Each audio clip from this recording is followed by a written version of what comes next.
The House of Lords should be transformed into a Senate for the four nations, England, Scotland, Wales, Northern Ireland, and their people should be elected as senators, and from that Senate should be the government of the UK as a whole, not from the English Parliament.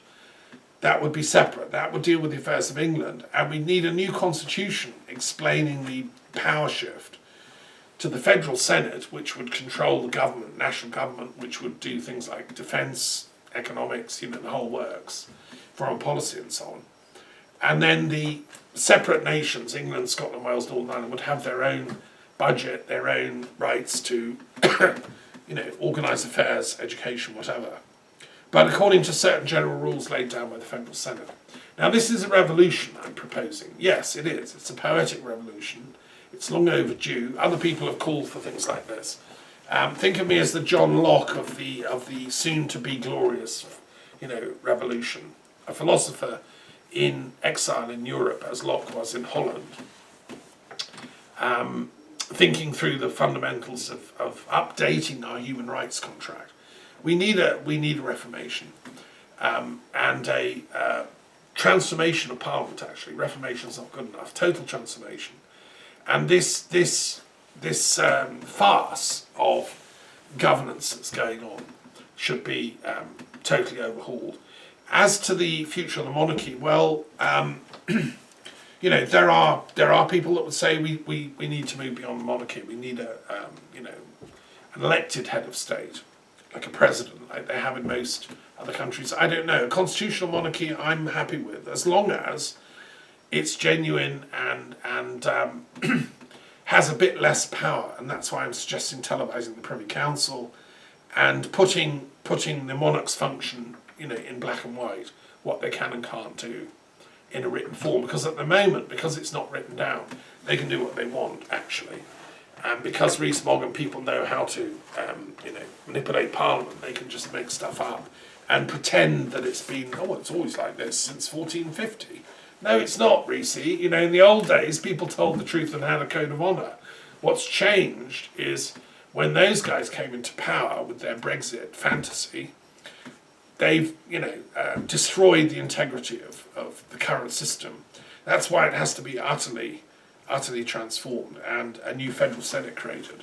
As a Canadian, I'm just saying, it works well. We have a federal government in Ottawa, and that's fine. But each province gets to rule its own affairs. The same with England, Scotland, Wales, and Northern Ireland. Some people would want Cornwall to have its own independence too in that. I would be happy with that myself, being a great lover of Cornwall. And this isn't, it's about cultural autonomy. There's a UNESCO declaration about cultural autonomy and why culture is so important. So you can say, Cornwall, that's not a nation. Well, it is culturally and its soul. And that's why maybe it should have its own autonomy within the kind of the British Federation, let's call it. Okay, that's enough from me. I'm going to read another poem. Yes, I've been quite ill, as I told you, this back problem, starting up against. Okay.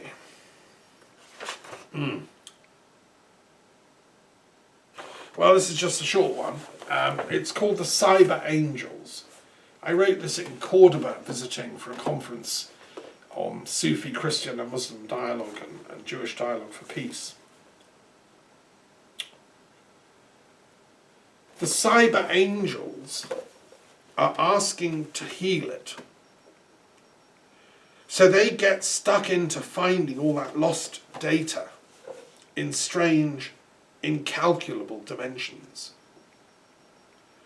They go busy about in all the pathways, and their current runs faster than electrons.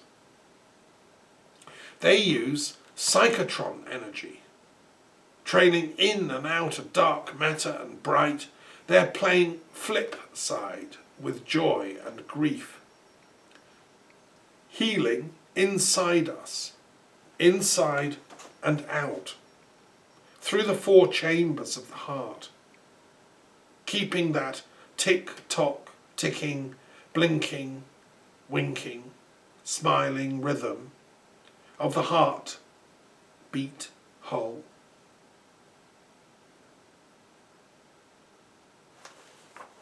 A little poem, but that was a great trip to Cordoba, I must say.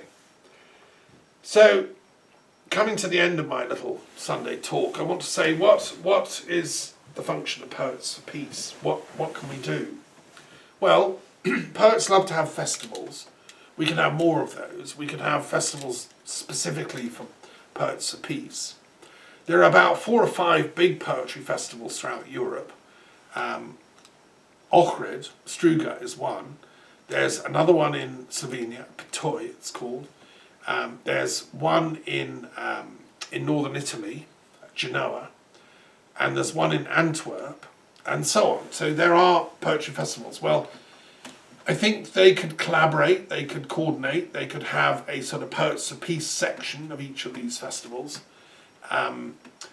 I have a slightly, I have a other vision, which is I'd like poets in residence. And I wrote to the former Archbishop of Canterbury suggesting each cathedral in Britain, these beautiful buildings, should have a poet in residence. Maybe one day a month they would walk around the cathedral doing poetry workshops for kids. They would, do readings at sacred sites within the cathedral.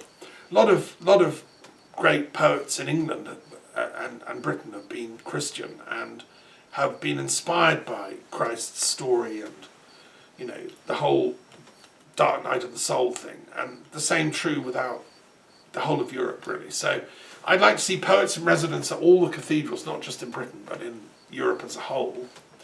And they could, you could give them expenses, fund them a bit from the parish of the cathedral, the bishop.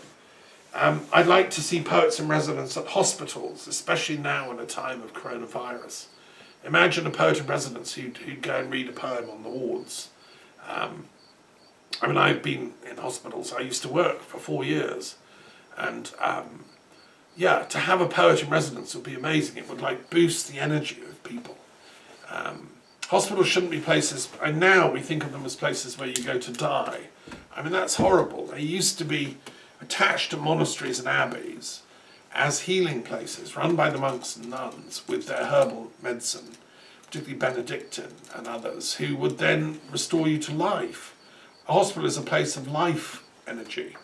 Well, they should have more paintings on, they should have music, and they should have poets in residence, in my opinion, in every hospital. Unfortunately, you see, the NHS in Britain has become a sort of engineering, technocratic medicine, and has forgotten that healing is actually an art. It's an art form, a true doctor. Yes, you need all the science, you need to have at your fingertips all that stuff, but then you apply it as an artist painting the palette of healing. Leonardo da Vinci, one of my heroes, was both an artist and a scientist. He knew all about the latest science and stuff and was inventing things way ahead of his time, but he was an artist because he had that painstaking devotion to beauty. And that's what a true artist has, and that's what a true poet has. So yes, poets in residence at schools. I'd even say in Parliament. When we get the Federal Senate of the British Isles, we should have a poet in Parliament who would give the odd, bardic, serenading. And I think that there's a place for poetry in our community more. This time has been dreadful for us as suffering from this illness, but to me it's symbolic. The world is ill. People are suffering, and we're suffering from lies, deceit, and runaway scientism, which thinks to its arrogance that it can explain the mystery of what the human soul is. No, you can't. Shakespeare can, maybe. Maybe the great poets of history. Maybe Homer can explain the conversations of the gods. Maybe Dante can explain the mysteries of heaven and hell. But science is just like a little blind elf that's got out of hand and needs to be put back in service of the truth and right, which is why we need the Pythagorean oath for all science graduates, not to make these weapons of mass destruction. This is why I wrote to the Papal Academy of Sciences asking them to institute an oath, of non-harming, ahimsa, but also to investigate the outbreak of the coronavirus, whether it's man-made, gain-of-function, militarised, weaponised leak, or whether it's just a natural thing. We're not going to know until we get scientists that actually tell the truth. I think that in the circle of Catholic, genuine advanced scientists, they would investigate and tell the truth. Obviously others can join in that work. Right, now I'm going to finish with my final poem, which is from my latest volume, volume 7 in fact, which I've just published, and literally a couple of weeks ago. So, I hope you've enjoyed my poems and my sharings today. There's a lot, I put a lot of work into the poems. It takes a few years for each volume to come out. So I've only published 7 volumes in this lifetime. And just, if you're interested, when I was living in Scotland at the castle, I did actually record a reading of my collected works, I think up to volume 6. And I recorded it as an audio disc, which you can buy on my website, which has me reading all the poems, which, it took like a year. I would record 1 or 2 after each of my daily meditation rituals, which I do every day. And that was fun, because reading poetry is, I think, sometimes better than reading it aloud, hearing it is sometimes better than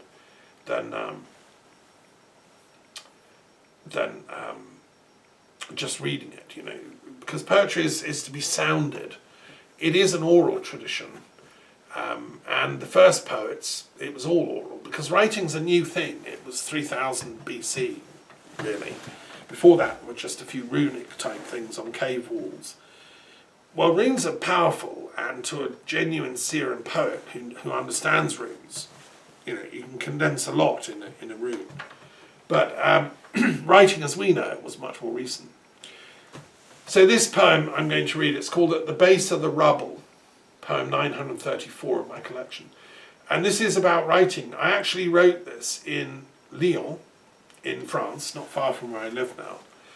Lyon's an amazing city, which I discovered, and it was a Gallo-Roman city. It was a Celtic foundation dedicated to Luke, the god of light, and lunacy. He's occurred in these poems, a bit of a theme.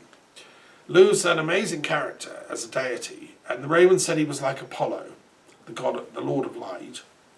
Yes. And also he was multi-skilled, multi-talented. So he wasn't just one thing.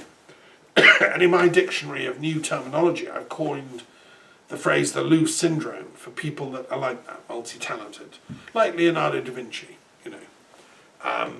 And I've got a bit of that tendency, because I'm not just a poet, I'm also a philosopher, a historian, a teacher, I'm also a musician, and I'm also, a lecturer, and so on and so on. Well, I think we all ought to be, and I want to see a society where all of us can be multifunctioning, multitasked geniuses, because that it means to release the true genius in all of us. I want a society where that's possible. That's what Marx and Engels wanted. Actually, they got some of the sums wrong. They got some of the protocols wrong with their vision of how we get there. But the goal was a society in which the genius of people is unleashed to our highest maximum potential. And we're all different. Somebody might be a brilliant golfer. Now, I'm useless at golf. I enjoy it, but I'm not brilliant. Okay, so let them do the golf. I'll do the poetry and the history and the philosophy.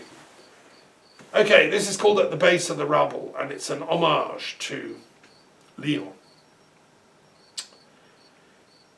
At the base of the rubble, always they find a few scratchings engraved on pottery shards or clay tablets in lines at strange angles.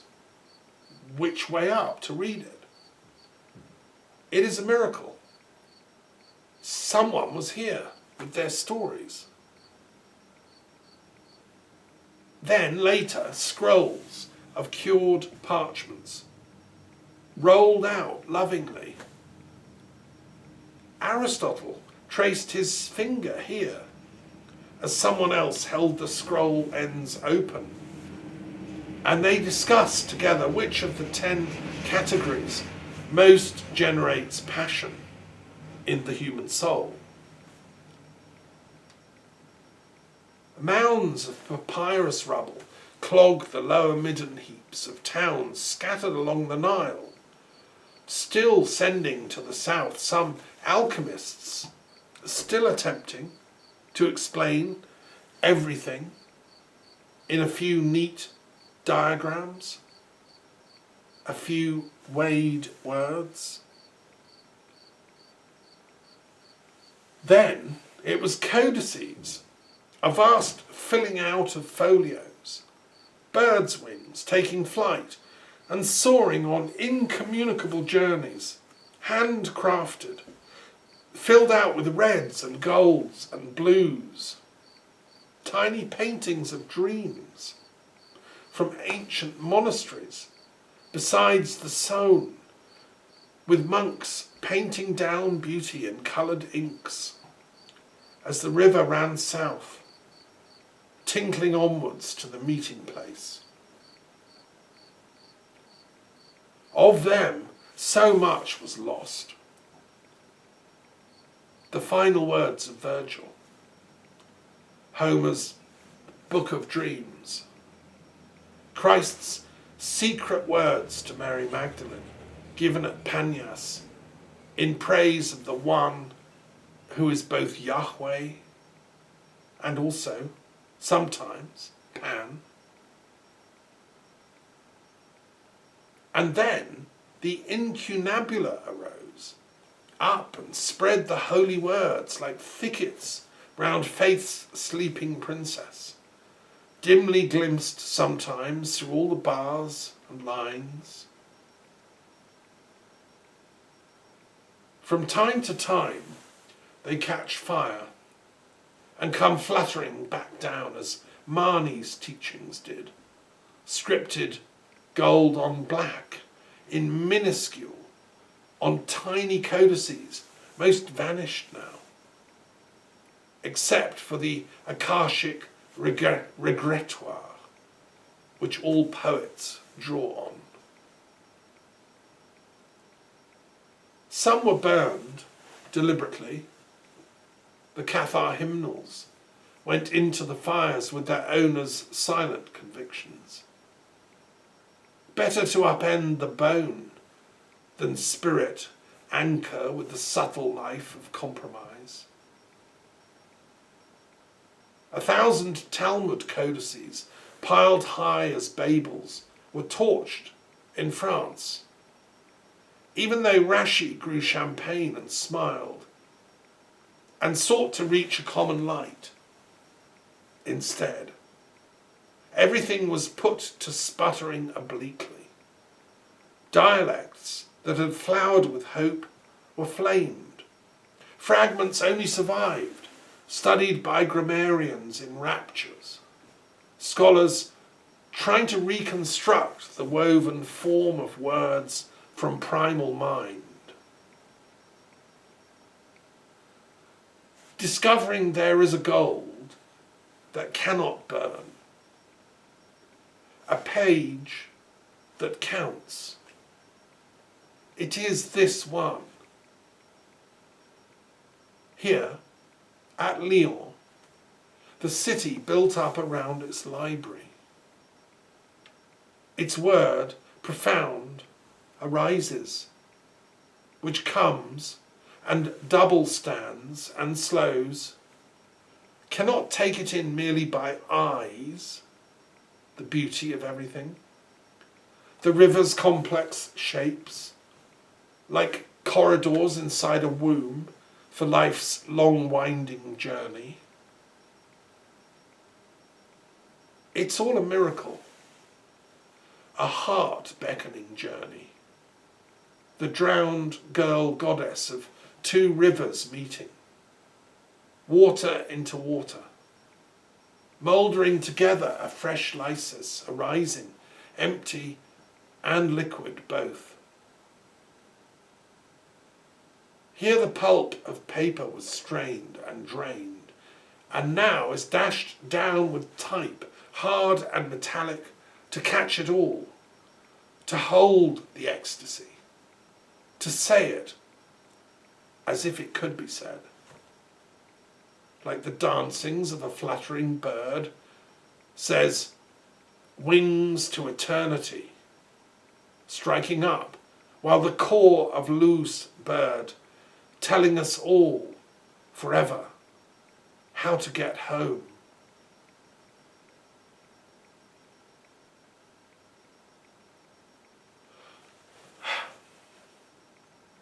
That's poem 934, at the base of the rubble. So thank you, and with that, farewell, adieu.